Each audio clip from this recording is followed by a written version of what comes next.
Bom, primeiramente, aí, boa noite a todos e todas. A gente começando aqui mais um evento do Comitê Jurídico da Câmara Italiana de Comércio de São Paulo, a Italcam, né? Para quem está começando, né, a participar dos nossos eventos, a gente faz eventos de tempos em tempos, né? A gente é organizado, na verdade, por núcleos temáticos, e os núcleos temáticos organizam, né, eventos sobre temas atuais, né? Esse evento, evidentemente, é do núcleo tributário, né? Que é coordenado por mim e que tem como membros o Gabriel Besbate e a Vanessa Bular, né? Que organizaram o evento de hoje, né? Então, já aproveito para parabenizar e agradecer aí o Gabriel e a Vanessa pela organização, tá? É, bom, o tema de hoje é um tema, embora não seja um tema tão novo, não é? O professor Sérgio até num post do LinkedIn nos disse que foi um dos primeiros artigos, né, que ele escreveu, foi sobre a interpretação do artigo 7º dos tratados, né, tratados celebrados pelo Brasil e a sua relação com a exigência do imposto retido na fonte, né? Mas é um tema que vem sendo aí objeto de muitas polêmicas, né? E a gente teve aí especialmente, né? E aí é um dos focos aqui do debate, duas recentes, né, decisões do STJ, né, sobre a relação entre o IR-fonte nas remessas e os acordos de bitributação, que são os recursos 1753262 de outubro do ano passado e o 2102886 de novembro do ano passado também, né? A ideia vai ser trazer algumas perspectivas, né, sobre esse tema, né, com foco aí, com dois focos, né, que são as questões controvertidas envolvendo a incidência do imposto de renda e os acordos de bitributação, que prevê o artigo 12A da Convenção Modelo da ONU, né, que trata de serviços técnicos, e o segundo, os fundamentos para a interpretação individualizada do protocolo de cada acordo de tributação, né? Então, como não poderia deixar de ser, né, numa Câmara de Comércio, né, um tema de grande relevância, né, para os associados, em geral, né, mas em especial para os associados, né, porque afeta, né, todas as empresas que contratam serviços do exterior, né? Teremos hoje, né, a participação especial do professor Sérgio André Rocha, né, que gentilmente aí aceitou o nosso convite e a quem eu reitero aí o agradecimento pelo aceite, né? E ele é professor de Direito Financeiro e Tributário da UERJ e diretor vice-presidente da BDF, né? Também gostaria de agradecer ao nosso presidente, né, Graziano Messana, o nosso presidente do Comitê Jurídico, né, o Vicente Bagnoli, que geralmente, né, abre os nossos eventos do Cojur, mas está em aula agora, então não pôde participar, e ao Eduardo Morelli, né, que viabiliza aí os nossos eventos, tanto do ponto de vista de divulgação, quanto da organização em si, das ferramentas tecnológicas aí para a gente poder acessar todo mundo, tá? Bom, aproveito para agradecer o público também. Esse evento está sendo transmitido, né, pelo Zoom, mas ele fica gravado no YouTube, né? Então, caso alguém não consiga assistir até o final, consegue acessar depois no canal da Italcam que tem no YouTube, tá? Bom, então, sem mais delongas, aí eu já vou passar a palavra para a Vanessa, né? Ela vai fazer a mediação aqui do debate e bom evento para todo mundo.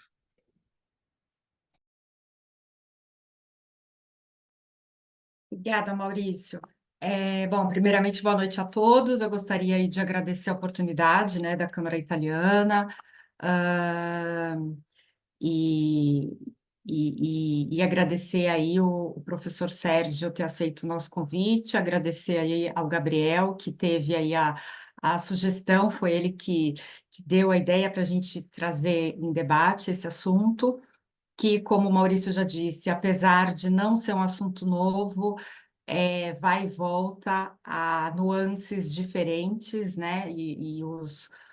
A forma como o assunto é direcionado vai se modificando, tanto do ponto de vista da Receita, quanto agora do ponto de vista do Judiciário, que é esse viés que a gente vai ouvir um pouquinho, né, do Gabriel e do professor Sérgio.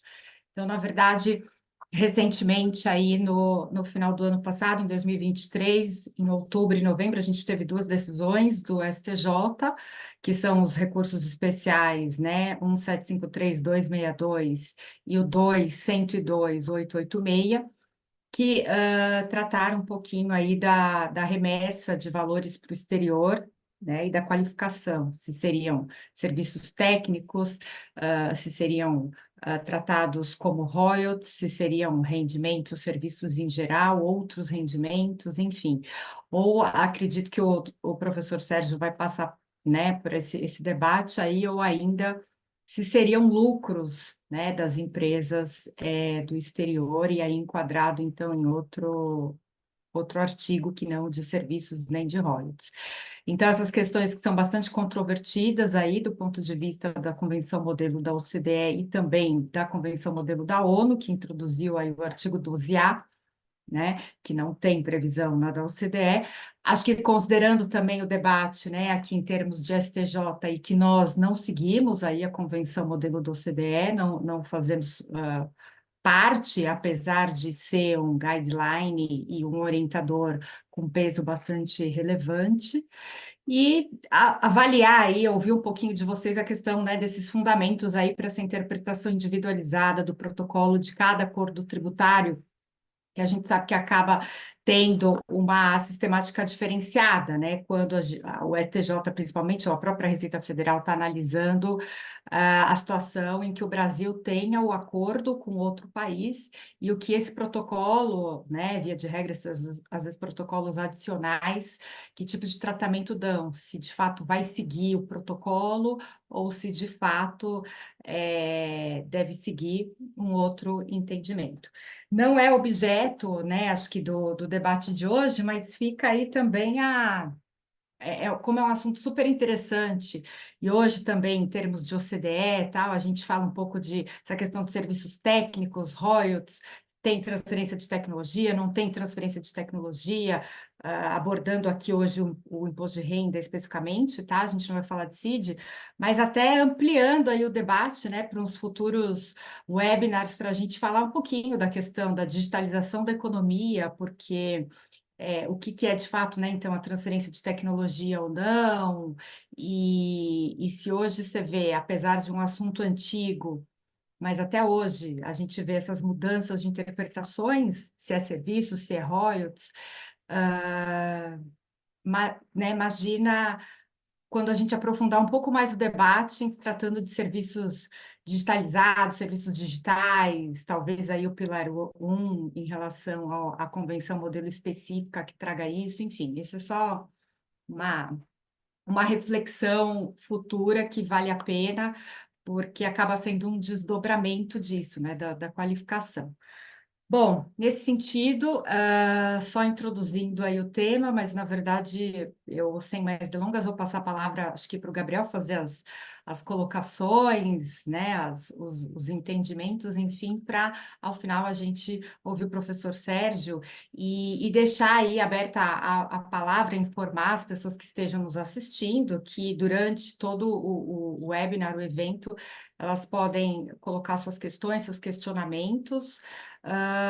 E o Q&A vai ficar aberto aí para as perguntas de todos e a gente vai relatando ao longo da explanação para que seja bem dinâmico e a gente consiga, se possível, né, esclarecer aí as dúvidas, que são muitas. Obrigada, Gabriel. Passo a Obrigado, palavra. Vanessa. Agradecer também à Câmara, né, ao Núcleo de Direito Tributário, por proporcionar esse evento, que, enfim, é muito relevante, como bem dito aí pelo Maurício, pela Vanessa. Agradecer também ao professor Sérgio André por ter aceito o convite. Professor Sérgio André, quem atua na área de tributação internacional, sabe a relevância de seus estudos, né? E o professor Sérgio André tem se debruçado sobre essa questão que a gente vai tratar aqui hoje, de uma forma muito aprofundada e didática, tanto academicamente quanto profissionalmente. Então, professor, muito obrigado por ter aceito o convite. A minha ideia, então, é só introduzir o tema. Eu tenho algumas perguntas aqui também para lançar, enfim, para o professor Sérgio, para o público em geral. reforçando que o Q&A está aberto aí, né? Então, qualquer pergunta, qualquer questão que surja, a gente vai ficar muito feliz em contar com a participação de todo mundo. Essa questão, ela, envolvendo a incidência do IRF e os acordos, essa interação do IRF e acordo de bitributação, ela é longa, né? Existem discussões das mais diversas. A gente sabe que a incidência do IR-fonte na importação de serviços ela é muito relevante para a carga tributária total. A carga tributária na importação de serviço no Brasil ela é muito elevada, ela ultrapassa 50%, incide os mais diversos tributos, PIS, COFINS, IOF, eventualmente ISS, né, na maior parte dos casos. Na maior parte dos casos incide também a CID. E o IRF ela tem uma relevância importante porque a alíquota é alta, de 25% quando a gente trata aí de serviço não técnico e de 15% quando o serviço era técnico. E aí, lógico, uma primeira questão que surge, que é importante definir para os contribuintes. Então, nessa situação, é definir se o serviço que ele contrata ele tem essa natureza técnica ou não. Porque a partir do momento que eu considero que o serviço dele não é técnico, essa interação com um acordo de bitributação fica muito mais fácil, porque hoje já se tem um posicionamento bem consolidado no sentido de que eu qualifico no artigo 7º dos acordos, e aí eu não tenho IR-fonte, porque o artigo 7º ele autoriza que apenas o estado de residência realize essa tributação. É lógico, exceto se eu tiver um estabelecimento permanente, mas como eu estou tratando de imposto na fonte aqui, são raras se existirem essas situações. Então, essa qualificação, esse primeiro step que o contribuinte pode dar, ele é muito fundamental, né? Ou seja, meu serviço ele tem essa natureza técnica ou não. E a gente sabe que a posição brasileira, assim como de vários outros países de desenvolvimento, é estender um pouco esse conceito de serviço técnico. Aqui no Brasil a gente tem uma IN, né, que inicialmente ela nasceu ali para regulamentar a questão envolvendo a CID, mas a IN hoje, a IN 1455, ela traz um conceito bem abrangente de serviço técnico, inclui, por exemplo, serviços automatizados, né, que em diversas situações, na minha visão, ela pode ser tida aí como ilegal por ter uma abrangência muito ampla, mas, sem dúvida alguma, uma questão que pode ser judicializada e importante para os contribuintes que fazem essa importação. Como eu falei, não é típico do Brasil considerar e ter uma visão mais abrangente de serviço técnico. A Índia é um país que a gente pode aprender muito, né? Porque eles têm tratado essa diferença entre serviço técnico e não técnico, inclusive nos seus tratados tributários, né? Que todos eles, a maioria deles assinados antes da implementação do artigo 12A da ONU, antes mesmo do 12A, a Índia já fazia uma distinção e lá as autoridades fiscais, justamente porque visavam tributar os serviços técnicos na fonte, ao contrário dos serviços em geral, elas têm, a autoridade fiscal lá tem uma posição também muito abrangente, no sentido de que muitos dos serviços devem ser qualificados como técnicos, ainda que essa abrangência não seja legal na visão de muitos amigos, né, que atuam lá na defesa dos contribuintes na Índia. E aí, o segundo step, ou seja, a partir do momento que eu tenho um serviço técnico, a gente tem aí a possibilidade de afastar a tributação no IR-fonte naqueles tratados de ouro, que são ditos aqueles tratados que não têm uma equiparação à royalty. Então, são 5 os tratados firmados com França, Suécia, Áustria, Japão e Finlândia, são tratados que não prevêem uma equiparação a royalties em seus protocolos. E aí também está muito claro que nessas hipóteses eu não tenho a incidência do IR-fonte no Brasil. Só que a maior parte dos tratados tributários firmados pelo Brasil tem essa equiparação. Então, o contribuinte cai no terceiro step, ou seja, a partir do momento que eu defino que o meu serviço é técnico, que é o primeiro step, a partir do momento que eu defino que esse serviço está abrangido pelos protocolos dos acordos de bitributação, que, como eu falei, a maior parte dos casos, exceto os tratados firmados com França, Áustria, Finlândia, Japão e Suécia, aí eu tenho um terceiro step, que é definir, pelo menos na posição dos contribuintes e de boa parte da doutrina, se esse serviço ele pressupõe uma transferência de tecnologia ou não.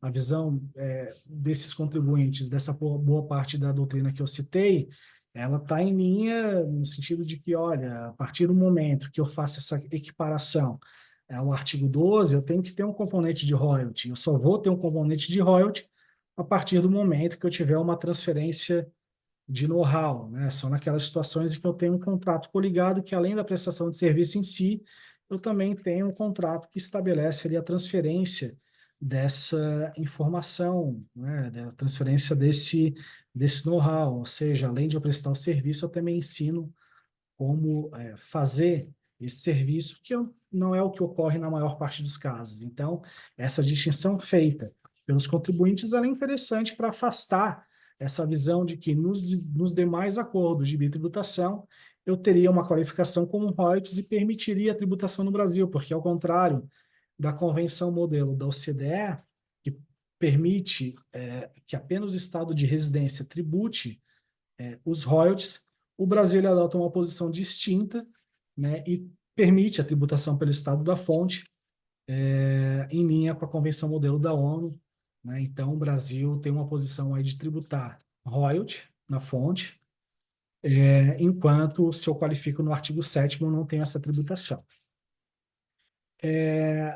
A Receita Federal, a Administração Tributária, já se debruçou e já editou atos, né, em relação a esses pontos que eu levantei. Então, inicialmente, lá na década de 2000, a gente teve um ato normativo, né, declaratório normativo número 1/2000, em que a administração entendeu que nos serviços técnicos sem transferência de tecnologia, a qualificação mais acertada seria no artigo 21 dos tratados tributários, que é aquele artigo residual que trata dos outros rendimentos, que a doutrina aponta que essa aplicação desse dispositivo de fato é muito residual, ela se aplica para situações em que eu não posso qualificar, por exemplo, como lucro da entidade, que seria o artigo 7º.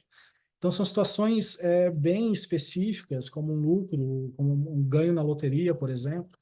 Só que, em relação aos serviços técnicos sem transferência de tecnologia, a posição inicial da administração foi qualificar no artigo 21, muito por conta de uma visão de que, se eu estou tratando de um imposto que incide sobre a receita, como é qualquer imposto na fonte, né, em que, na maior parte das vezes, principalmente aqui na nossa legislação, que são raros os casos em que eu permito uma dedução sobre uma tributação na fonte, então a Receita tinha essa posição, olha, não posso qualificar como um lucro algo que eu tributo sobre a Receita.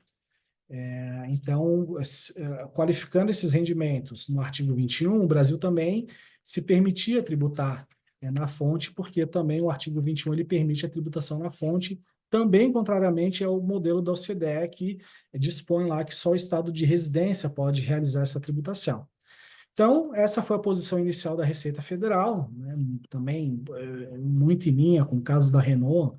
Na época, a gente tem aí uma explicação muito grande, né? Se vocês procurarem vídeos de palestras de profissionais que atuaram no caso, são palestras bem interessantes que trazem ali essa questão a fundo. E aí depois, só em 2012, o STJ ele traz, aí, no caso Copesul, uma posição firme sobre esse ato declaratório. Né? Então, no caso Copesul, o STJ ele vai na linha de que a qualificação no artigo 21 ela seria equivocada e, na visão do STJ, então, deveria aplicar o artigo 7º para os serviços técnicos sem transferência de tecnologia, né? De modo que o Brasil não poderia realizar essa tributação. Depois disso, diversas decisões do STJ foram nessa linha, inclusive decisões monocráticas, e a posição jurisprudencial ia nesse sentido, né? Encaminhava bem para dizer que, quando eu estou falando de serviços técnicos sem transferência de tecnologia, eu não poderia realizar essa tributação, o Brasil não poderia realizar essa tributação na fonte. Aí veio o ADI 5/2014, que a Receita Federal, a administração tributária, admite essa interpretação, então ela afasta a qualificação do artigo 21 e diz que o artigo que deve ser aplicado é o 12, né? Ou seja, o artigo de royalties, que, como eu falei, autoriza a tributação pelo estado da fonte, e só em casos específicos eu aplicaria o artigo 14, que fala lá das profissões independentes, e o artigo 7º de forma residual. Então, o artigo principal seria o artigo 12. E aí, mesmo após a ADI, as decisões do STJ se mantiveram na linha, no sentido de que quando eu estou falando de serviços sem transferência de tecnologia, eu não teria tributação na fonte, porque não se fazia essa distinção, né? Ou seja, não haveria tributação na fonte no Brasil, de novo, por conta dessa posição do STJ, de que o artigo 7º seria aplicado. Até que em 2021 a jurisprudência do STJ começa a indicar uma mudança, uma alteração, né? Uma distinção entre serviços técnicos que pressuponham ou não uma transferência de tecnologia. Então, foram publicadas 3 decisões da segunda turma, em que os ministros entenderam, né, não trouxeram essa questão de forma explícita, mas os casos eles retornaram novamente à origem por determinação do STJ, só que o teor dessas decisões indicam que seria sim relevante a questão de o serviço pressupor ou não uma transferência de tecnologia. E esse posicionamento ele ficou muito mais acentuado e muito mais claro quando a primeira turma no ano passado, ou seja, a turma diferente dessas outras decisões que eu mencionei, a primeira turma no ano passado, ela decidiu por 2 vezes que essa distinção seria relevante, desculpa, que essa distinção não seria relevante, que os serviços técnicos eles deveriam ser tributados na fonte, independentemente da transferência de tecnologia ou não.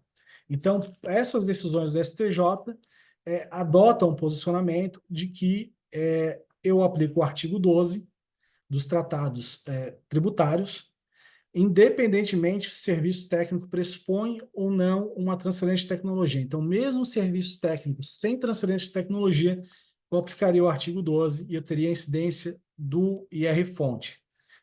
Esses acordos de bitributação, que foram analisados nesses 2 casos da primeira turma, eles eram acordos assinados com Argentina, Chile, África do Sul, Peru, China e Alemanha.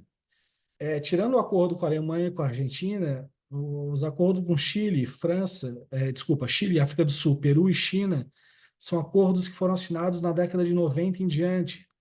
São acordos mais recentes e acordos em que a redação é distinta de muitos acordos mais antigos, em que a gente vai ver um pouco melhor depois, mas nos acordos mais antigos, de fato, a ideia era esclarecer, na minha visão, que alguns serviços técnicos tinham um componente de royalty, enquanto nos acordos mais recentes, a ideia da administração, de quem negociou os acordos de bitributação assinados pelo Brasil, era de fato estender o tratamento de royalties aos serviços técnicos e de assistência técnica. Então, enquanto no passado a ideia era esclarecer, mais recentemente, nos acordos mais recentes, a ideia foi equiparar serviço técnico de assistência técnica a royalty. Então, a redação ela é diferente. Se a gente olha a redação dos acordos de bitributação assinados por todos esses países, né, com o Brasil, e que foram analisados nesses 2 casos do STJ no ano passado, a redação ela vai na linha de que a definição de royalties do parágrafo 3º do artigo 12 se aplica aos serviços técnicos e de assistência técnica, ou seja, a referência é feita ao parágrafo 3 do artigo 12, que é o parágrafo que define royalties, né?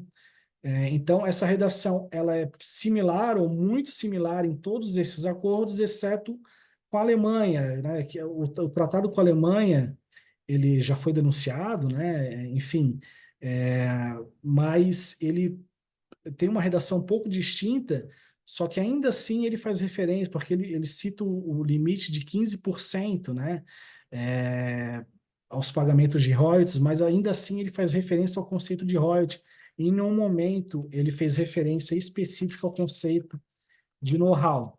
E por que que isso é relevante? Como eu falei, a distinção entre esses acordos e os acordos mais antigos, ela é muito clara. Nos acordos mais atuais, eu tenho essa referência ao parágrafo 3 do artigo 12, enquanto nos acordos mais antigos, e que se inclui, aqui a gente fez um levantamento, Canadá, Dinamarca, Israel um tratado mais recente, mas ainda assim, Luxemburgo, Ucrânia, Itália, Noruega, Espanha, que são tratados que possuem uma redação em que a referência não é feita ao conceito de royalties, do parágrafo 3, mas é feita ao conceito de know-how. A referência que se faz desses tratados é ao conceito de informação industrial ou comercial, né, e não especificamente ao conceito de royalty. E aí, que é o grande ponto, né, que a gente quer levantar aqui, além de todos os outros que envolvem essa discussão. E aí, três perguntas me parecem muito relevantes nessa discussão, principalmente considerando essas novas decisões que foram proferidas pelo STJ. A primeira delas é se essas decisões são equivocadas ou não, né? Ou seja, a partir do momento que o STJ interpreta, né, essa equiparação que é feita nos protocolos, interpreta no sentido de estender os serviços sem transferência de tecnologia, se isso seria correto ou não, né? Na linha do professor Alberto Xavier, será que esse conceito ou essa equiparação ela deveria ser feita somente ao conceito, né, de serviço técnico com transferência de tecnologia, levando em consideração que a natureza de royalties só pode pressupor, de fato, aqueles serviços que tenham uma transferência de know-how? Essa me parece a primeira questão que tem que ser levantada aí com essas decisões. E a segunda questão que me parece relevante é o seguinte: a partir considerando que essas decisões do STJ são corretas, eu posso fazer um distinguishing entre os acordos que foram analisados nessas duas decisões e os acordos de bitributação que possuem uma redação distinta, ou seja, a diferença da redação de fato é relevante para eu identificar se no conceito de royalties estão abrangidos serviços que não pressupõem uma transferência de tecnologia. E aí, o terceiro ponto, que eu acho que seria interessante a gente verificar também nas nossas questões, e nesse nosso evento, é se a administração fiscal ela já deu um posicionamento sobre essa possível diferença quando, em relação à Espanha, que possui uma redação bastante específica nesse sentido, nessa linha de que eu falei agora, no sentido de que a referência é feita ao conceito de know-how e não de royalties. Quando, lá em 2006, foi assinado um ADI com a Espanha, um MAP, né, que originou o ADI número 4, se eu não me engano, 4/2006. E lá, nesse ADI 4/2006, a administração fiscal ela adotou o posicionamento de que no tratado com a Espanha é irrelevante se eu tenho transferência de tecnologia ou não, ou seja, o serviço técnico está abrangido no conceito de royalties, ainda que eu não tenha uma transferência de tecnologia. Então, o tratado com a Espanha é um tratado que faz referência ao conceito de know-how e não de royalties, mas mesmo assim, diante desse MAP e diante do ADI 4/2006, a administração fiscal falou que mesmo serviços técnicos que não pressupõem transferência de tecnologia, eles estão abrangidos pelo artigo 12 dos acordos de bitributação. Então, será que, se numa visão de parallel treaties, ou seja, adotando essa interpretação que foi feita para a Espanha, para os outros acordos que mantêm uma redação semelhante ou igual, será que eu poderia ou teria que adotar essa mesma interpretação, de modo que, mesmo nesses acordos que têm uma redação distinta dos que foram analisados pelo STJ, a questão da transferência de tecnologia ou não seria relevante, porque, na visão das autoridades fiscais, eu teria que qualificar como royalties de qualquer maneira. Então, acho que são essas as questões mais importantes que surgem nesses julgados. E, de novo, eu queria agradecer ao Comitê Jurídico ao núcleo de tributário do COJUR, a Vanessa, ao Maurício e ao professor Sérgio André por ter aceito o nosso convite. Obrigado.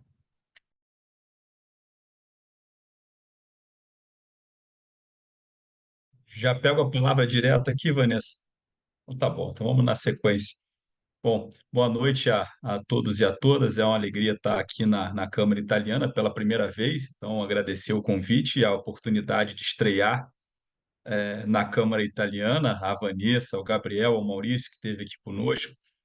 É uma alegria estar aqui, especialmente para tratar desse assunto que como o Gabriel mencionou, é um tema que me acompanha basicamente desde os meus primeiros passos no direito tributário, né? Eu comecei a trabalhar com isso no final da década de 90 e os dois grandes temas que me acompanharam no meu início de carreira foram a Lei 9718, né, e o alargamento de base de cálculo do PIS e da COFINS, e esse tema, né, da incidência do imposto de renda na fonte sobre a contratação de serviços nos casos, né, de pagamento para beneficiário em país que celebrou tratado internacional com o Brasil. O Gabriel já fez um longo histórico da evolução da discussão, que vai permitir que eu possa passar mais rápido. Eu vou botar o relógio aqui para mim, porque eu sou um conhecido falastrão, então daqui a pouco, dá 9 horas, as pessoas já estão me acenando e eu estou falando aqui, né? Então, torna a minha missão muito mais fácil. E eu sei que eu vou falar algumas coisas que talvez sejam um pouco polêmicas, né? Quem me conhece sabe que eu não sou dado a fugir, né, das opiniões polêmicas, né? Então, vamos lá. Bom, o direito tributário internacional no Brasil, ele tem uma característica muito peculiar, né, que é uma disciplina que teve uma fundação, né? Direito tributário internacional, ele basicamente não existia no Brasil até a década de 70, quando, em 1977, o professor Alberto Xavier publica a primeira edição do seu livro, Direito Tributário Internacional do Brasil, né? Havia poucos anos que ele tinha chegado no Brasil de Portugal, e aqui publica a primeira edição do seu livro, né, clássico de Direito Tributário Internacional. Após a publicação desse livro, a gente teve poucos trabalhos publicados no Brasil, poucos estudos, né? Um dos grandes estudiosos do tema àquela época era o Francisco Dornelles, ex-vice-governador do Rio de Janeiro, ex-deputado federal, ex-senador, e que, àquela época, era responsável pela negociação dos tratados brasileiros. Então, ele negociou boa parte dos primeiros tratados que o Brasil assinou, representou o Brasil nas discussões de desenvolvimento do modelo de convenção da ONU e tudo, mas isso era tudo que nós tínhamos naquele período. Nessa época, essa discussão que a gente está tendo agora inexistia, né? Uma vez eu tive a curiosidade de identificar a partir de quando, né, o professor Alberto trouxe esse debate, né, para o nosso ambiente, e na evolução das edições do livro dele, isso vem na quarta edição, que é ali de 97, 98, então já no final da década de 90, que casa mais ou menos com o início da discussão, né, nos processos, primeiro nos processos de consulta, né, e depois na migração para o Poder Judiciário. Por que esse mini histórico é relevante, né? Como eu disse, o direito tributário internacional brasileiro ele é fundacional, né? E ele tem um pai fundador, né, tão ao gosto dos debates, né, de direito constitucional norte-americano, o que trouxe, obviamente, vantagens e desvantagens, né? Uma desvantagem muito clara é que, durante um tempo razoável, as posições do professor Alberto eram um pouco criticadas e questionadas, né? Então, basicamente, o que ele dizia era, né, como se fosse uma interpretação autêntica de uma teoria brasileira da tributação internacional, mesmo quando, eventualmente, as questões não fossem tão claras e objetivas como ele fazia parecer, né? Quando ele traz essa discussão da questão dos serviços técnicos, a, a gente acabou passando por um processo de hipersimplificação do debate, né? Porque a tese original ela era muito simples, né? A gente tem em alguns acordos, a maioria dos nossos acordos, né, essa equiparação de serviços técnicos a royalties no protocolo, com algumas variações de redação. E a tese trazida pelo professor Alberto ela era objetiva. Olha, se o serviço não envolver transferência de tecnologia, ele jamais pode ser equiparado a um royalty. Portanto, essa equiparação ela só se presta a serviços técnicos com transferência de tecnologia. É só a gente ver que a maioria dos artigos, principalmente os artigos dessa época, início dos anos 2000, final da década de 90, eles vão sempre trazendo o título, né? O imposto de renda na fonte e os serviços técnicos sem transferência de tecnologia, né? E aí a discussão ela se dá nesse contexto. E aí vejam o que essa simplificação nos causou de externalidade negativa, né? Porque um aspecto que o Gabriel trouxe no início da sua apresentação foi, por exemplo, até hoje a gente não tem uma discussão séria sobre o que é um serviço técnico, né? A gente não tem, porque você não precisava discutir se o serviço era técnico ou não era técnico. Porque mesmo que você tivesse um serviço técnico, desde que não houvesse transferência de tecnologia, a questão estava resolvida, né? Só que essa tese original, ela tinha suas fragilidades, né? Porque por mais que a gente eventualmente possa aderir a ela, e eu aderi a ela nas várias vezes que publiquei sobre esse tema, né? Eu sou daqueles que, né, não é porque quem pensa diferente de mim está absolutamente equivocado, né? Há situações em que você mas, eu penso assim, mas eu entendo o seu ponto de vista, né? E a gente tem que entender que essa tese do professor Alberto ela tinha uma fragilidade que era explorada basicamente no fato de que ele disse, e em alguma irracionalidade. Agora, fora isso, se a gente vai buscar elementos para dar um maior conforto para um julgador, para simplesmente comprar essa tese pelo valor de face, a gente começa a enfrentar algumas dificuldades, né? Então, eu acho que aqui a gente tem um problema de origem, que foi a tese ela nasceu numa hipersimplificação que não permitia que a gente discutisse o tema central em todas as suas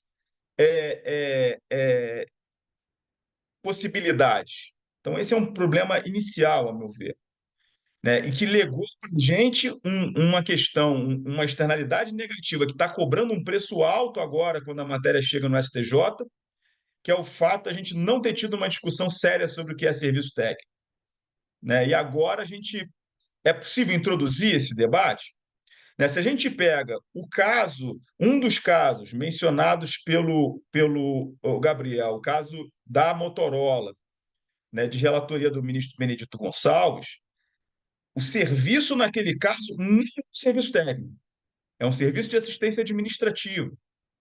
Ali, naquele caso, eu sequer deveria entrar no debate de se tem transferência de tecnologia ou não tem transferência de tecnologia. Não é um serviço técnico, ponto. É um serviço de assistência administrativa, né? E serviços de assistência administrativa estão muito bem posicionados e pontuados e delimitados, e a gente não tem dúvida de que eles não são serviços técnicos.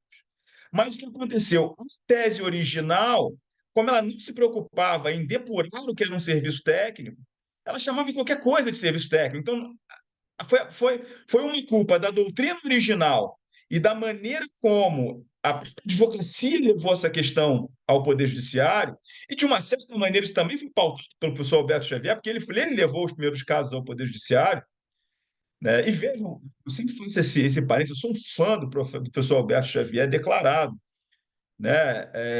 Cheguei a ter uma boa relação com ele, que muito me orgulhava. Em algum momento ele me mandava e-mails tirando dúvidas que basicamente tinha vontade de emoldurar, né, como um título acadêmico, né? O professor Alberto redigiu para mim a prefácio de livro do qual eu tenho mais orgulho em toda a lista das minhas publicações. Mas veja, né? Não é porque eu sou um fã declarado do professor Alberto Xavier que eu vou deixar de fazer essa análise, que é uma análise que muitas vezes a gente precisa de um certo distanciamento histórico dos eventos para conseguir fazer, né? Então, vejam, a gente começou com essa discussão errada, a meu ver, né?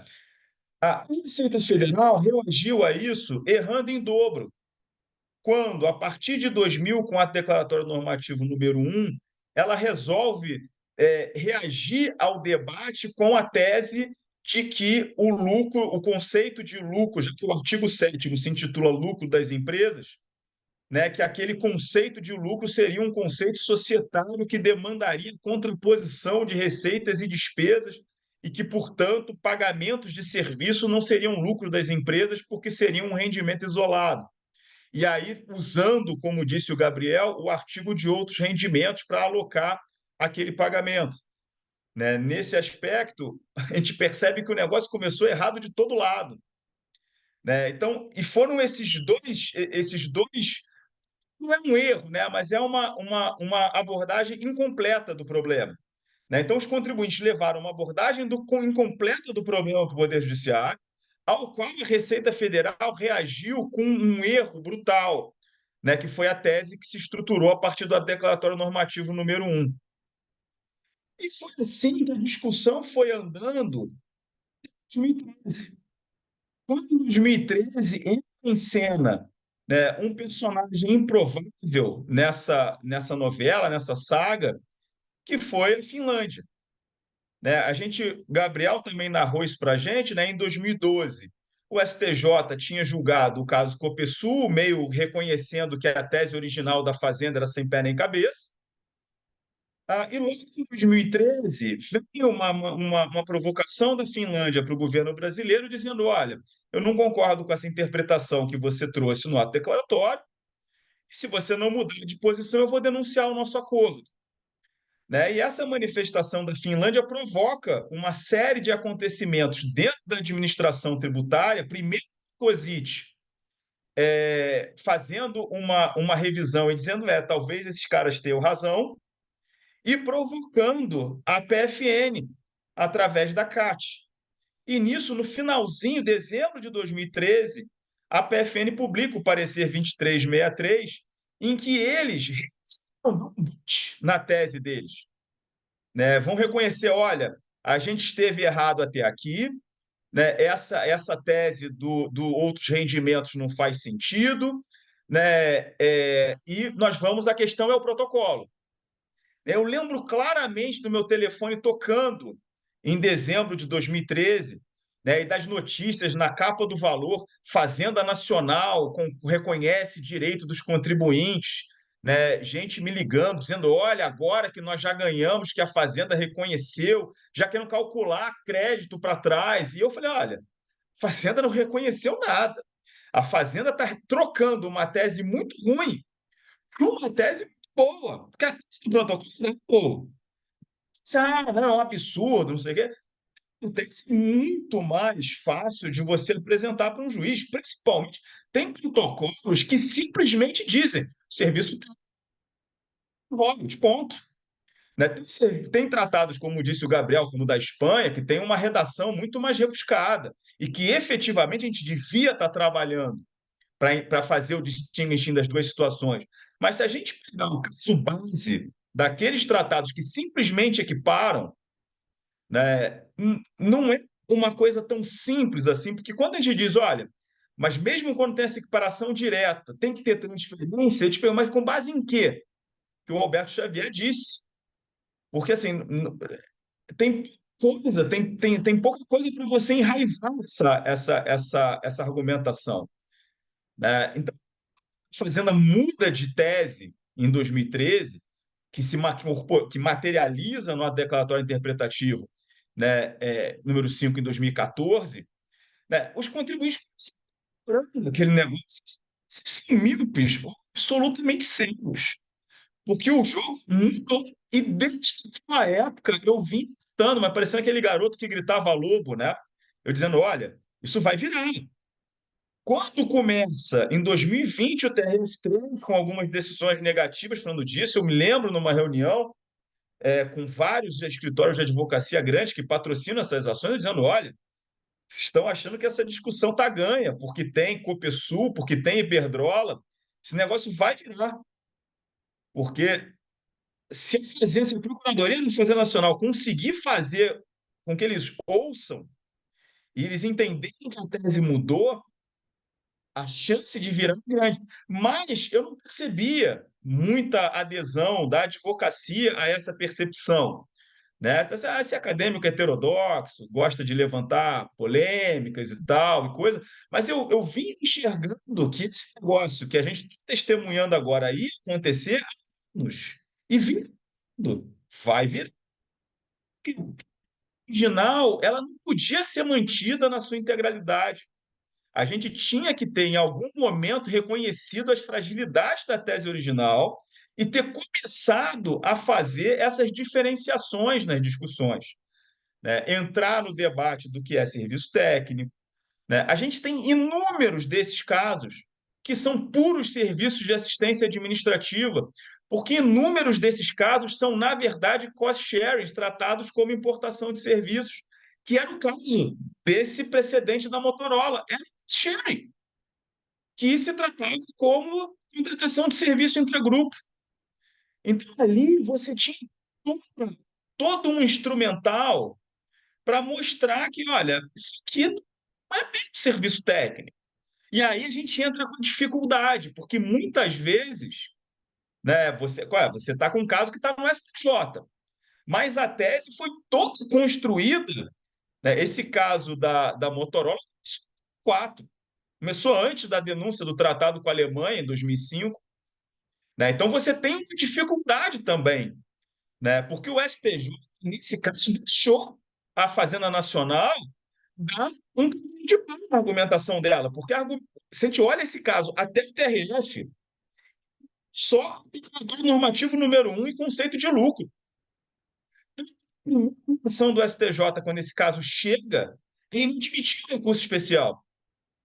Só que aí foi a Fazenda Nacional, trabalhou e conseguiu uma reconsideração de decisão que tinha admitido o recurso especial. E no STJ, a Fazenda Nacional deu um boot na tese, que não estava presente no processo, não tinha sido discutida no processo, não tinha sido objeto das decisões de primeira e segunda instância. Mas, da mesma maneira que a Fazenda Nacional deu esse cavalo de pau e reiniciou a tese no STJ, contribuintes, em alguns casos, reiniciar a discussão no STJ, porque se você está discutindo contra a Fazenda Nacional sobre o protocolo e a sua tese foi construída o tempo inteiro no processo sob conceito de lucro, você não tem. É aquele cara, é aquela tribo que está com arco e flecha e chegou o colonizador português com mosquete, com lutando. Né? Você gera uma disparidade de armas se você não permitir, então, nesses casos que estão avançados, que você reinicie no STJ o jurídico todo. Né? Porque você vê as decisões, tanto as decisões da primeira turma quanto as decisões da segunda turma, nenhuma delas orienta ao o que é serviço técnico. Né? Essa decisão do caso da Motorola, que já foi reconhecido na segunda instância, mas ninguém sabe o que é serviço técnico. Não existe um conceito de serviço técnico na legislação brasileira. O único ato normativo que define serviço técnico é uma instrução normativa. E eu estou publicando agora, esse ano ainda, um livro dedicado exclusivamente a demonstrar que atos administrativos normativos não podem trazer definições para integrar conceitos previstos em convenções internacionais. Então, o ato administrativo normativo do secretário da Receita Federal, que é a autoridade competente que representa o Brasil na solução de controvérsias dentro do tratado internacional, ele não pode ser, né, o ato que veicula uma definição que vai passar a integrar o próprio acordo. Né? Então, de fato, temos essa definição e a gente tem que construir. Né? Então, eu vejo que já falei aqui quase 20 minutos, não era o meu objetivo falar tanto, Eu vou tentar fazer um sumário do que eu falei até agora, e obviamente eu acho que a gente ainda tem algum tempo, mas de toda forma eu vou fazer uma autocontenção para que a gente possa debater e se for tiver a chance de falar novamente. Então, o que me parece? Eu acho que isso, né, olhando em retrospectiva, esse tema ele sofreu uma hipersimplificação por parte da doutrina. A advocacia replicou essa tese, né, hipersimplificada, mesmo quando os sinais de que ela não era mais o centro do debate já estavam muito claros, mas houve uma insistência na tese original. E eu não estou dizendo que a tese original não seja defensável, não, como eu afirmei aqui antes. É uma tese que eu subscrevi em tudo que publiquei sobre esse tema ao longo dos anos, e não foi pouca coisa que eu publiquei sobre esse tema ao longo dos anos. Então, eu não estou renunciando ou rejeitando a tese original, eu estou reconhecendo que ela era frágil em diversos aspectos, e a fragilidade dela acabou expondo a ela a eventual prevalência da posição antagônica, que é o que me parece que está acontecendo. A gente olhar as decisões da primeira turma, elas estão bastante consolidadas nesse sentido. A segunda turma, que vinha com umas decisões exóticas e que a gente vinha criticando muito, agora as decisões da segunda turma nem parecem tão problemáticas assim, porque as decisões da primeira turma estão piores, né, em relação à matéria. Né? Então, eu acho que vai chegar um momento, já tem chegado, e eu não sei se a gente vai ter a tranquilidade de reconhecer isso, de abandonar a tese original na sua pureza. É lógico que a gente sabe que, enquanto a gente não tem uma decisão do Supremo, uma tentativa de uma decisão do Supremo, as pessoas nunca desistem, né? Então, eventualmente, uma tentativa de se levar esse debate para o Supremo Tribunal Federal pode se fazer presente. Mas, deixando de lado essa hipótese, talvez seja o caso de se reconhecer que a tese original, na sua pureza, que era simplesmente dizer, olha, não importa qual é o serviço, a transferência de tecnologia basta, a falta de transferência de tecnologia baixa, talvez essa tese original não tenha uma vida muito longa. Porém, nós temos discussões sérias, importantes, né, fundamentais para que a gente consiga concluir a discussão sobre essa matéria, que sequer foram travadas. Né? A discussão sobre o conceito de serviço técnico é uma delas. O debate sobre as diferenças entre os protocolos, como bem pontuou o Gabriel, é outra delas. A gente vai ter que ter. E esses debates vão ser muito importantes para a gente interpretar os novos acordos, que têm uma regra de tributação de serviço técnico. Porque eu tenho uma regra de tributação de serviço técnico nos novos acordos, sim. Mas se tiver um serviço de assistência administrativa, de apoio administrativo, mesmo esse artigo, né, específico dos novos acordos alcançaria? Parece que não. Mas é uma discussão que vai depender da gente conseguir trabalhar ainda, porque se o debate original ele acabar falecendo ou se encerrando dessa forma melancólica que a gente está assistindo, e é uma forma melancólica, porque a gente estudar demais um assunto ele cobra um preço, né? Porque assistindo os debates e vendo as decisões, você consegue ver o quanto de temas relevantes e essenciais para que se chegue a uma conclusão que alcance todos os tipos de serviços, como esses temas não estão sendo considerados e tratados, o que não deixa de ser frustrante. Mas, bom, era isso que eu queria falar nessa passagem inicial. Tomara que, de alguma maneira, eu tenha abordado ao longo da fala as provocações do Gabriel. Fico aqui à completa disposição de vocês para a gente seguir debatendo essa questão na sequência. Muito obrigado. Obrigada, professor Sérgio. A gente teve não sei, vamos intercalar aí com algumas dúvidas também que as pessoas que estão nos assistindo colocaram. Acho que já foi até esclarecido, mas é interessante, se quiser salientar melhor. Tem uma pergunta do Marcos Pontes, falando aqui: se os negociadores brasileiros desejassem, de fato, limitar a tributação na fonte dos serviços técnicos somente nos casos em que houvesse transferência de tecnologia, essa condição não seria colocada no tratado ou no protocolo adicional? Bom, vou falar aqui depois do Gabriel. Olha, a gente tem muita dificuldade de recompor esse processo de negociação, da onde que veio isso e tal. Quem, em tese, tinha a chave para esse conhecimento era o Francisco Dornelles. Em algum momento no tempo, ali 2018, 2019, aliás, acho que 2018, eu tentei fazer esse contato com ele para ver se a gente conseguia conversar e tal, e até não só por esse tema, mas recompor essa história, né, do processo de negociação dos acordos brasileiros.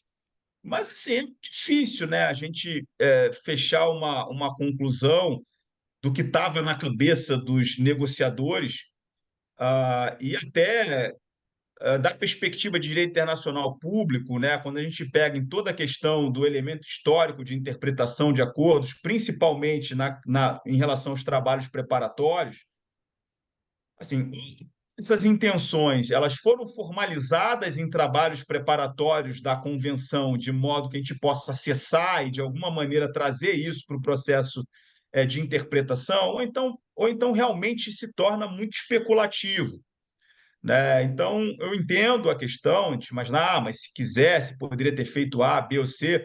A gente tem que entender que a celebração de um acordo é um fenômeno complexo, né? Diversos negociadores, interesses de países distintos, políticas de celebração de tratados absolutamente distintas, que inclusive se refletem nessas diferenças dos protocolos, né, nos acordos brasileiros. Então, eu acho muito difícil fazer essa ligação ou dar uma grande força persuasiva a esse argumento de que, se quisesse, tinha incluído e etc., até pela falta de um conceito muito claro do que seria serviço técnico.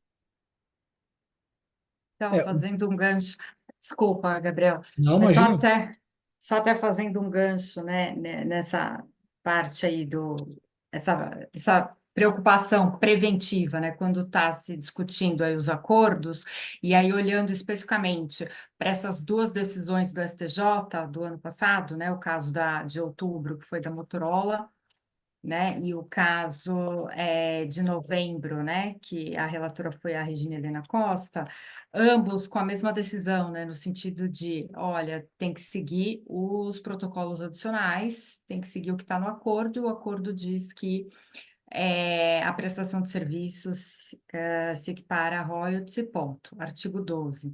Então, assim, dá essa sensação de que é uma solução simplista, né? Uma solução, olha para o acordo, olha para o protocolo, não vamos entrar aí no debate, como foi falado, né? Tipo, o que é transferência de tecnologia, se é só assistência técnica ou se de fato é também serviço técnico, de entrar todo nesse debate que deveria ser a base, né? E aí a sensibilidade que a gente tem é que todo esse debate, quando chega no judiciário, para o judiciário, então, de repente, resolver, dar a resposta de algo que talvez devesse vir lá no acordo, né? Melhor explicado, também não resolve, né? Porque a gente vê que são decisões assim, pelo menos essas duas especificamente, né, que a gente trouxe para o debate de hoje, são simplistas, né, no sentido de segue o que está no protocolo, ok, o protocolo diz que simplesmente é como se fosse a mesma natureza, a mesma qualificação, e de fato não é, né?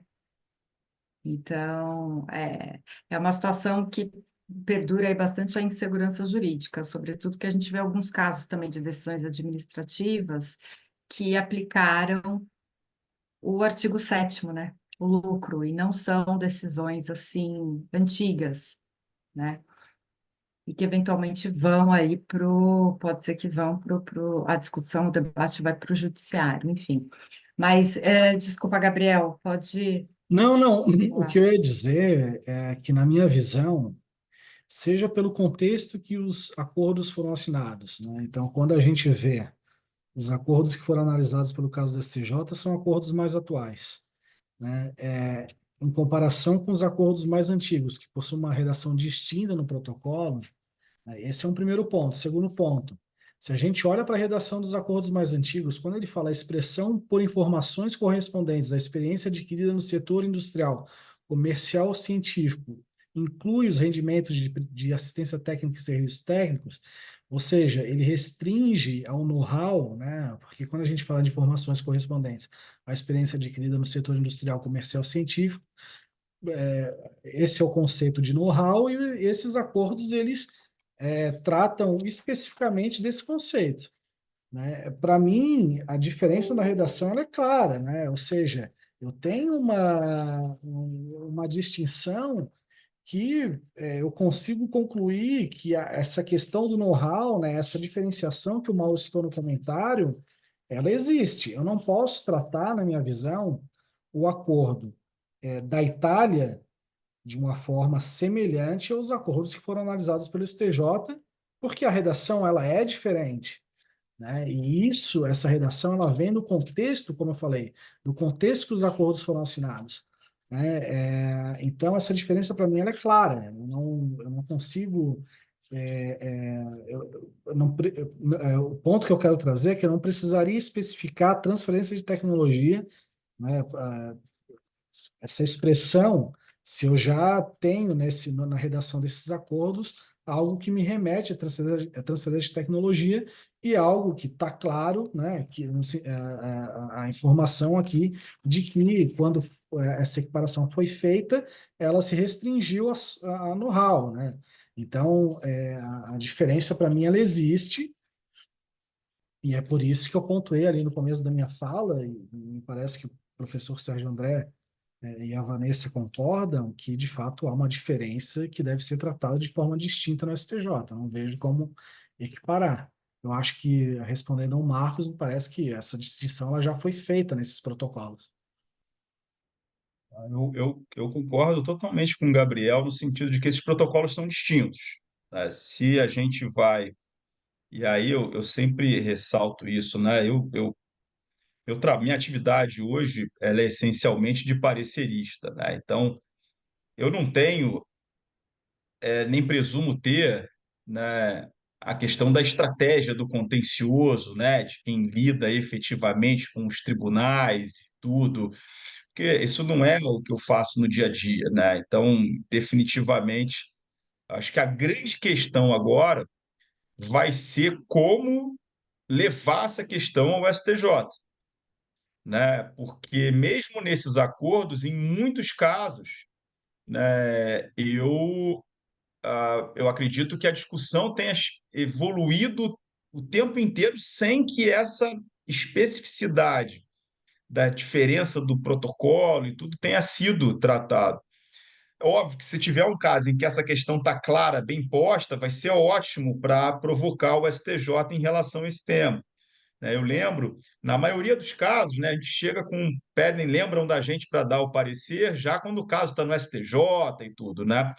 Eu sempre digo que parece que eu estou querendo vender meu peixe, né, e meu, meu trabalho, né? Mas eu vejo muita vantagem quando me envolvem no caso, né, no início, né, logo na petição inicial da ação judicial, né, logo quando tem o auto de infração, quando é um processo administrativo, né, porque você está diante de algo novo, bruto, né, que você vai pensar junto. Quando você chega num caso que já está no STJ, né, existem já várias portas que foram fechadas, outras que foram abertas e que acaba, em alguns aspectos, podando, né, o que você poderia fazer. Mas num caso específico, eu fiz um parecer sobre esse tema para uma ação que estava para ser ajuizada, né? De forma muito atípica, a empresa me contratou para dar o parecer junto com a contratação do advogado, né? Normalmente, quem me leva para a empresa é o advogado, mas nesse caso, o advogado já me recebeu, contratado. Ó, temos um parecerista e é o professor Sérgio André e tal,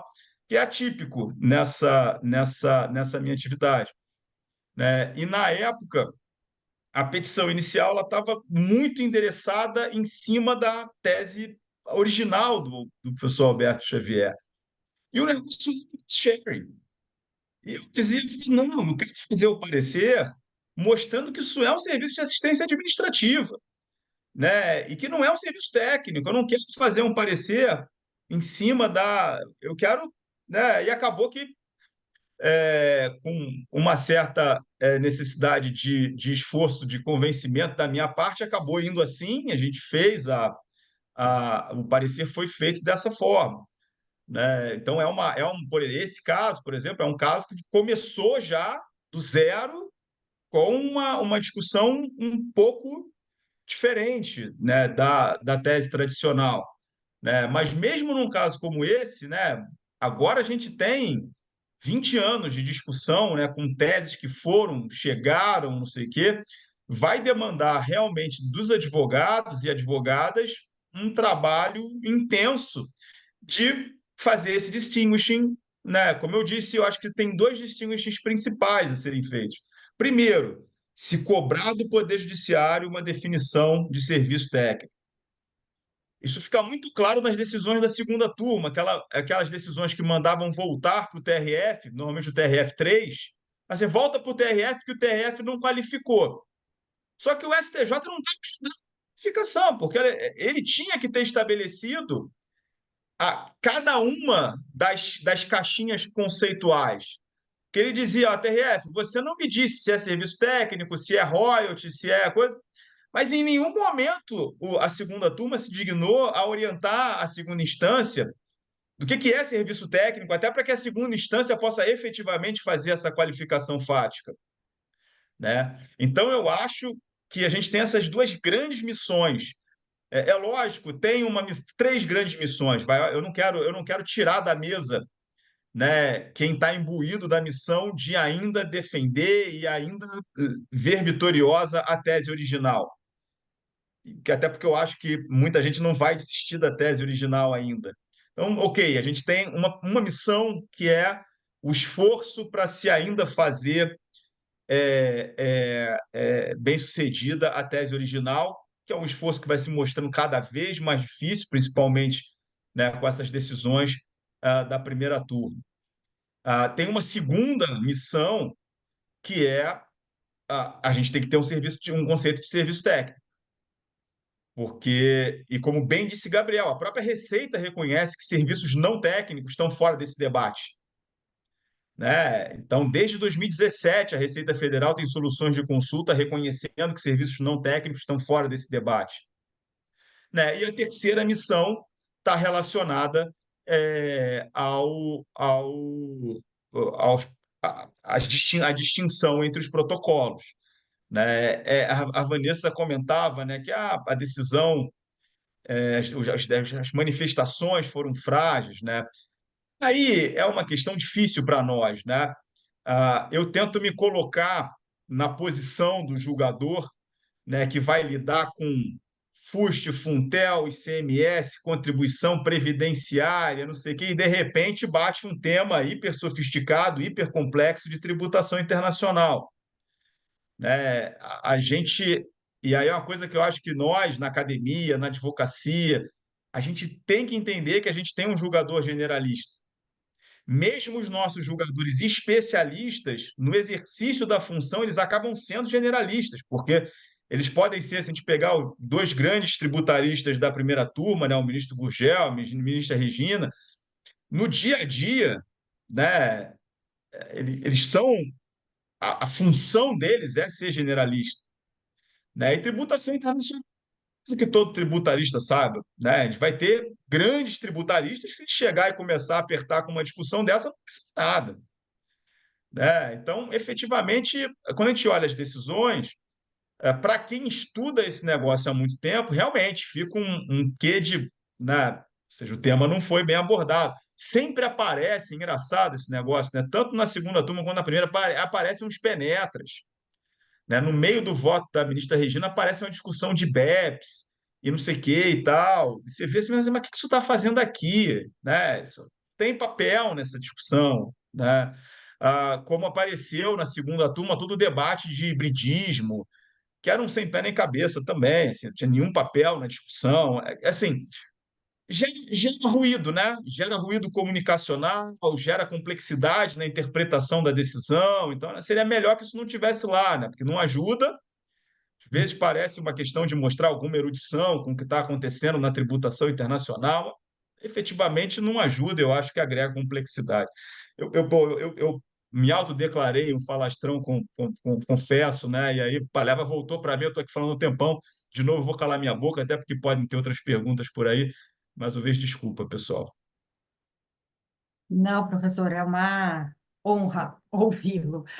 Mas tem uma segunda pergunta que acho que eu queria também passar da Alina Miaki, e depois também ouvir um pouquinho, o Gabriel, acho que até porque a gente está aqui na Câmara Italiana, e você abordou aí a questão do protocolo da Itália, né, especificamente, acho que falar um pouquinho também seria interessante, porque de repente é o quórum aí das nossas empresas, e não é o objeto hoje, o debate realmente foi pautado nessas duas decisões do STJ, que estão aí decidindo pela retenção, né, equiparando a royalties, mas eu queria até contar um caso, ele está público lá no site do CARF, e que é do ano passado também, a decisão é da sessão de 7 de março, e saiu, acho que publicado no final do ano, então é relativamente recente, é um caso, uma da empresa italiana que está lá no site, é público, que eu estou falando, da Costa Cruzeiros, ela foi autuada, né? E justamente o debate era esse, né? Do Brasil,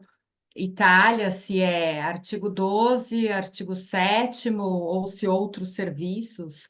ah, e não se enquadraria aí especificamente nesse contrato de prestação de serviço a questão de embarcação, que tem previsão expressa, mas sim que seria a prestação de serviços turísticos, né, serviços turísticos. E aí, na qualificação do auto, acabou sendo qualificado como serviços gerais turísticos, do artigo 22, e aí, quando o CARF acabou, no fim, assim, digamos que não é que entrou no mérito, ele acabou cancelando a autuação no recurso voluntário, considerando que teve um erro material aí de qualificação e que, na verdade, não seria pelo tratado, né, de Brasil e Itália dizer que somente os contratos de know-how é que teriam a transferência de tecnologia, e aí, se o caso seria royalties, e nesse caso seria um serviço técnico especificamente, então teve uma qualificação errada, que a qualificação foi como outros serviços gerais,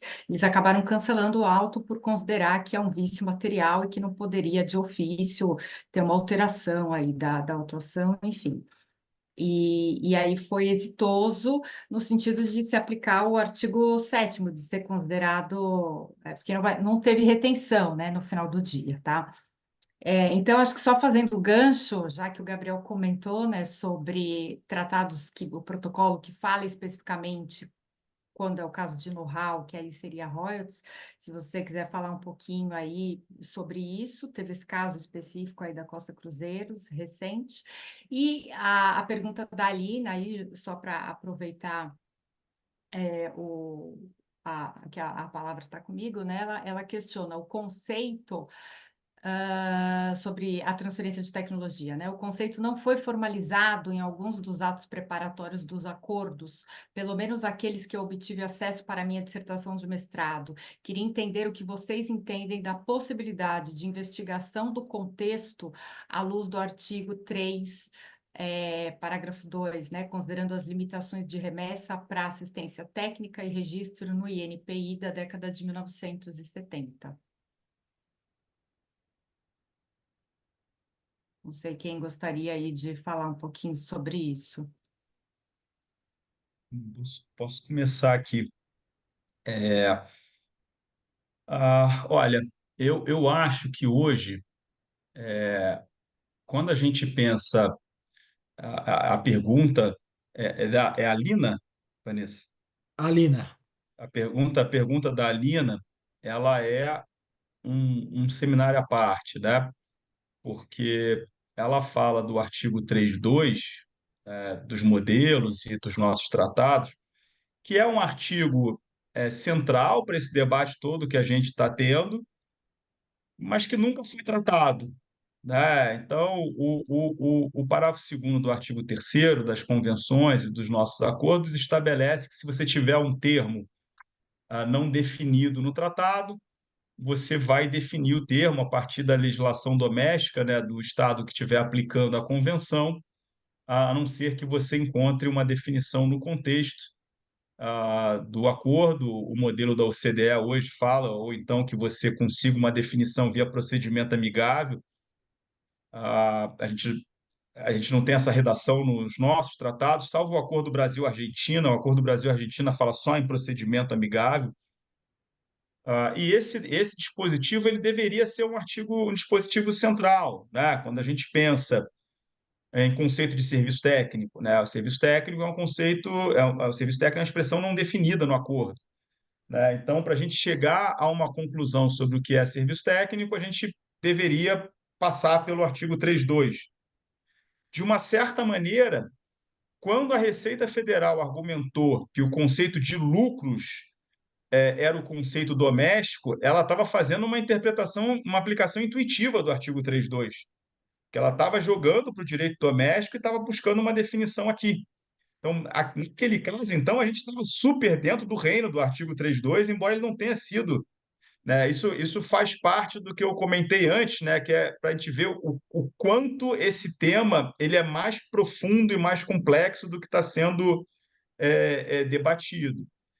Ah, Em relação à palavra contexto e a discussão na literatura de tributação internacional sobre isso é monumental, mas veja, contexto no artigo 3.2, ele não é contexto dessa perspectiva histórica, social, ou seja, contexto ali não é uma palavra vernacular, né? A palavra contexto do artigo 3.2, ela é uma palavra típica do direito internacional público, inclusive, que tem definição na Convenção de Viena sobre direitos tratados, né? Então, o contexto de um tratado são outros acordos que foram celebrados pelas partes em relação àquele tratado, o comportamento dos estados contratantes em relação à interpretação daquele tratado.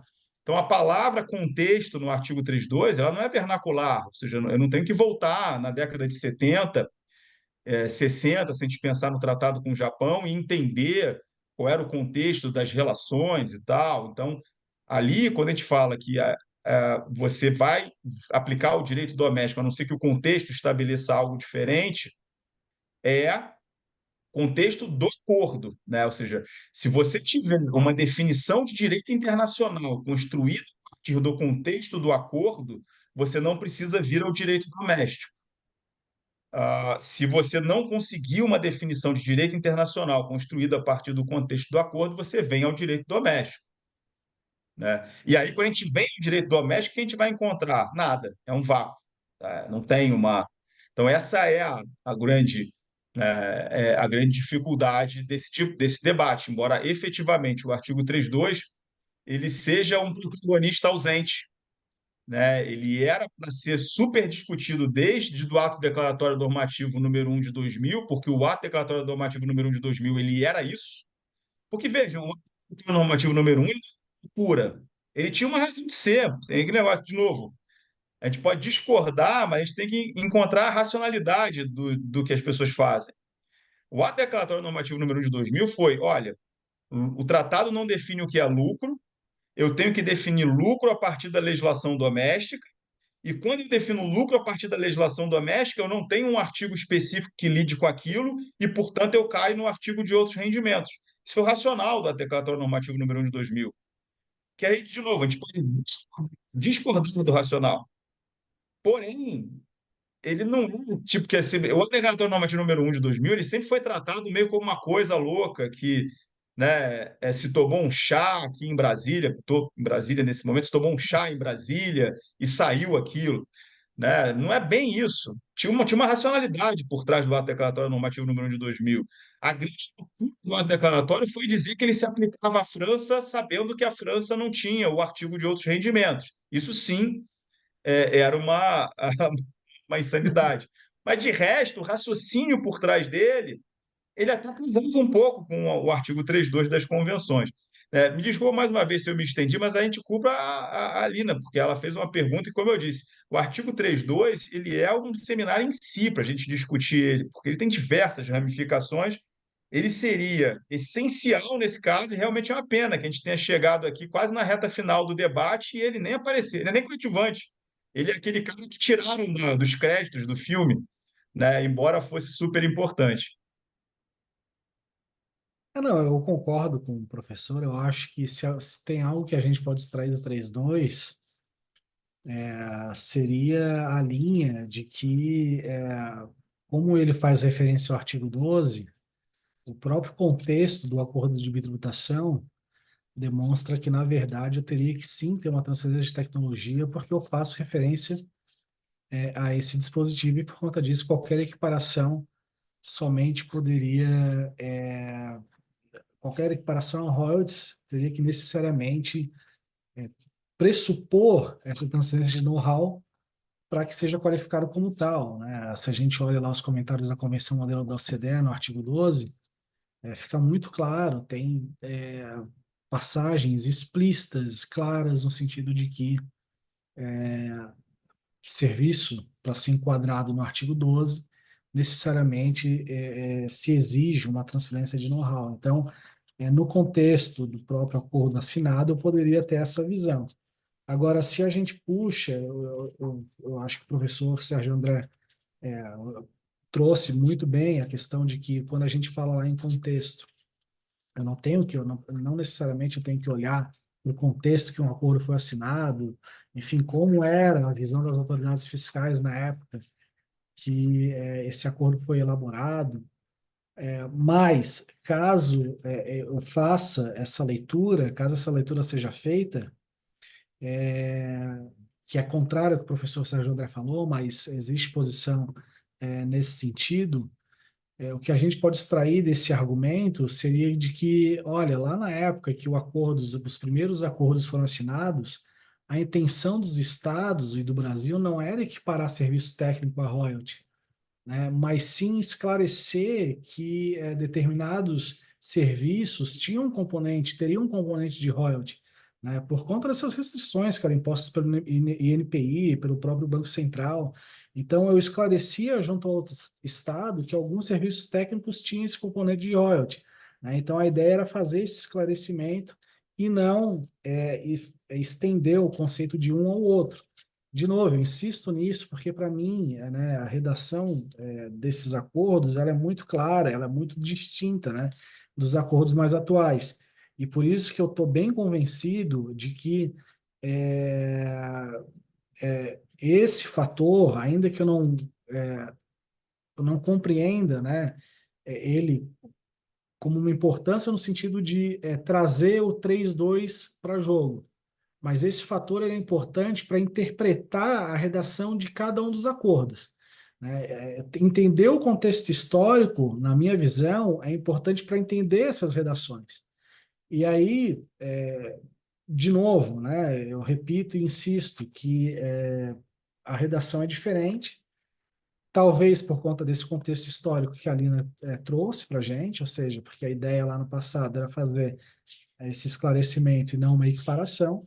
E aí, quando eu coloco em protocolo, é igual o professor Gerd dizia, né, a teoria da salsicha, ou seja, eu posso, por conta do princípio do pacta sunt servanda, eu posso estabelecer em protocolo aquilo que eu bem entender. Assim, se eu quiser equiparar serviço técnico a royalty, eu posso fazer isso no protocolo, mas, como eu falei, em alguns protocolos essa equiparação ela só faz sentido, né, e pela própria redação, se eu estou falando aí de um serviço técnico que tem essa transferência de tecnologia.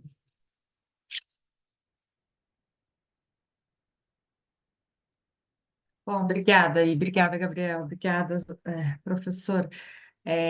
A gente já vai caminhando agora para o final, porque os debates e tudo, né? O webinar teria aí no máximo duração de 1h30, então a gente já está chegando aí 8h30, para que também não tenha ficado muito longo, cansativo, mas também porque aí o Zoom acaba encerrando.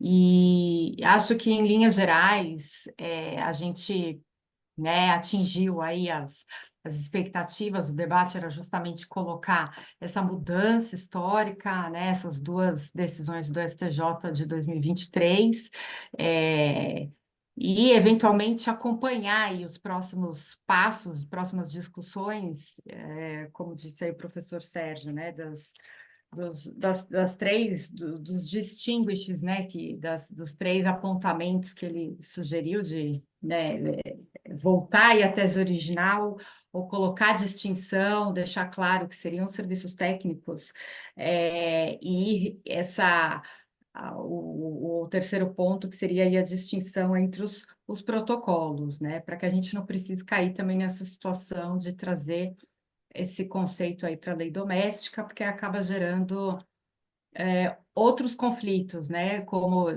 foi falado aí até nos votos que o STJ traz sobre hibridismo, que não é nem o caso, mas se você entrar nesse debate de trazer, então, o que a lei doméstica fala, você não vai saber o que está lá, a lei doméstica do outro país, se você vai ter uma dupla tributação, se você vai ter uma não dupla tributação, e o negócio realmente assim, é um debate que vai embora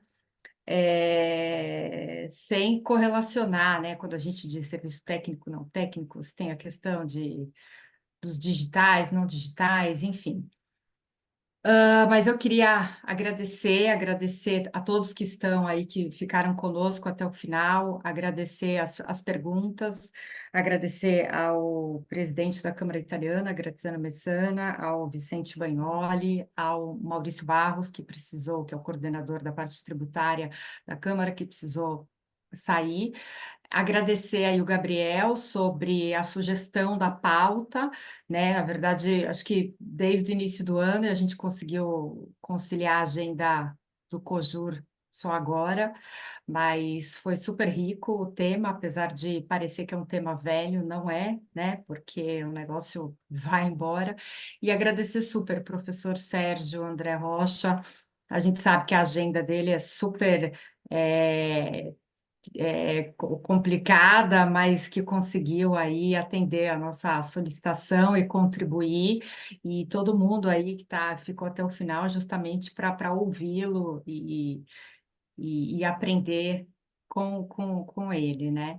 Então, muito obrigada a todos. Eu não sei se Gabriel, professor, vocês querem falar alguma coisa para finalizar, mas só para avisar que o Zoom ele fecha em 3 minutinhos. Não, só agradecer mais uma vez a vocês pelo convite, foi um prazer.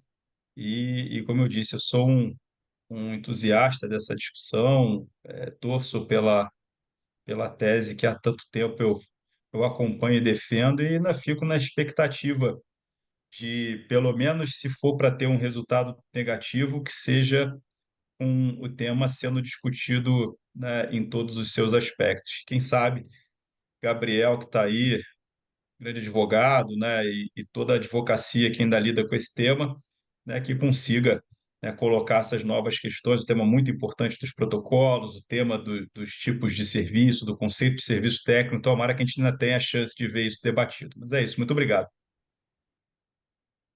Obrigado, Obrigada. obrigado, Vanessa, obrigado, professor, obrigado a todos que acompanharam. Obrigada, boa noite a todos. Boa noite.